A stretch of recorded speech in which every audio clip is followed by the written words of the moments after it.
మా గ్యాస్ అయిపోయింది ఫ్రెండ్స్. ఇప్పుడే తెచ్చుకున్నాము. ఇప్పుడు టైం 10:50 అవుతుంది ఫ్రెండ్స్. దానికి తోడు పైప్ ఇక్కడ లీక్ అవుతుంది ఫ్రెండ్స్. ఇది సెట్ చేయడానికి 1/2 అవర్ పట్టింది. పాపం ఆ గ్యాస్ తీసుకొచ్చిన అతను ఫస్ట్ తీసుకొచ్చాడు, రెగ్యులేటర్ ఫిక్స్ అవ్వట్లేదని మళ్ళీ గ్యాస్ తీసుకొచ్చాడు. అదనమాట. సో చాలా లేట్ అయిపోయింది. 10:50 అవుతుంది కాబట్టి ఏం చేయాలో అర్థం కాక కిచిడి చేస్తున్నాను ఫ్రెండ్స్. పెసరపప్పుతో కిచిడి. రైస్ కడిగి పెట్టేశాను.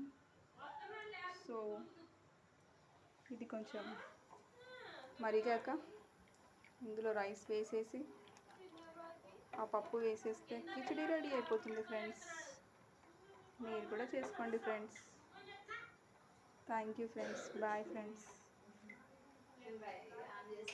బ్యాచిలర్ కష్టాలు ఫ్రెండ్స్. సారీ, స్పిన్ స్టార్ కష్టాలు. దానికి తోడు సమ్మర్ ఫ్రెండ్స్. నేను కుక్ అయిపోతున్నాను. కుకింగ్ ఏంటో.